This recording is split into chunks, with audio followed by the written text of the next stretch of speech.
everybody, this is John Bohlinger with Premier Guitar. So today in this DIY video, I'm going to show you the easiest, quickest way to change the tone of your combo amp. That's by just changing the speaker. I'm going to show you how to do it right now in 8 easy steps.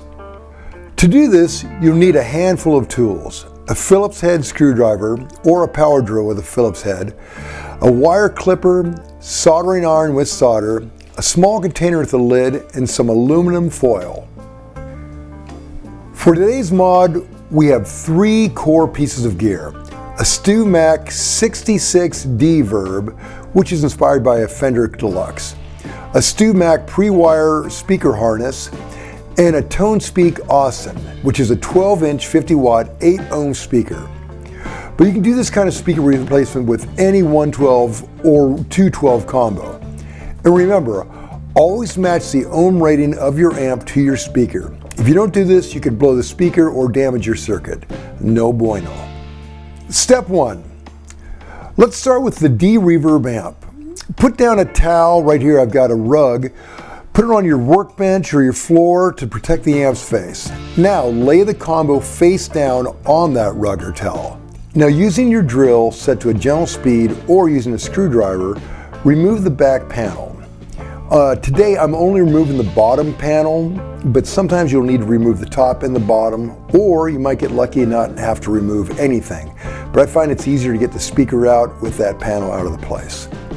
Now next, you'll need to take your wire clippers and cut the wires at about 1 inch away from the mounting posts on the speaker that they're connected to.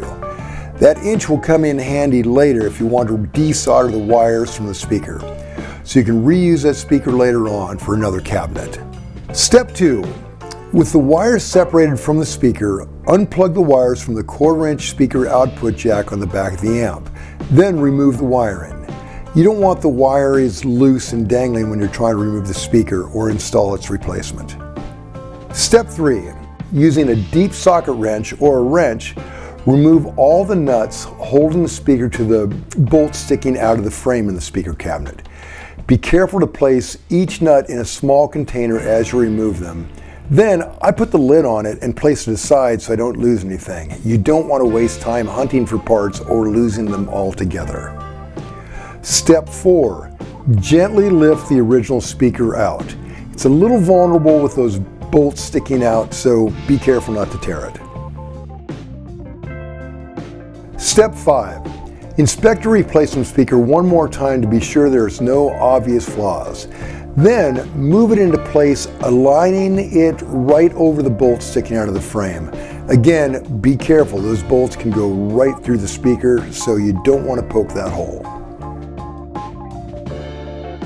Step 6. Open the container, grab the nuts out of there, and hand tighten them in place over your speaker, getting it in place. Get them down as tight as you can by hand, then tighten it a little bit more with a wrench. Don't go too tight, don't get too loose, but get it in there where it's snug. Step 7. Now it's time to wire the speaker. I like to use a fresh wire harness because if you're replacing the speaker, there's a good chance the old wiring harness could have some issues as well. There's nothing better than a fresh start.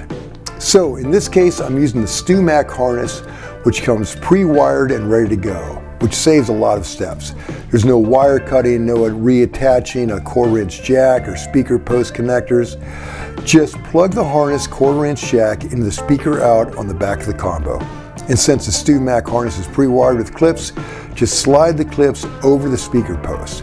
You can solder those in place later so they don't come loose.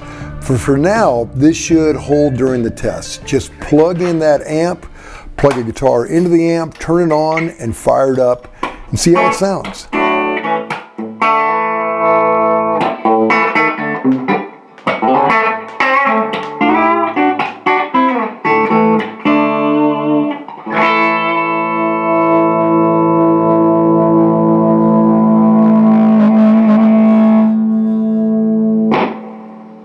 Step 8. Once you know that everything works and is sounding right, just place the speaker back down on its face and start heating up your soldering iron. You want to make the joints of the speaker posts and the speaker wiring harness clips permanent. Otherwise, the wires will shake off while you're traveling or using it. It's a good idea to put a little piece of aluminum foil under the area where you're soldering to protect your new speaker from any drifts of solder that might fall off. Then reattach your back panel and you're good to go. So thanks for watching, you all. I hope we've helped you on your little tone journey. This is John Bohlinger. Till next time.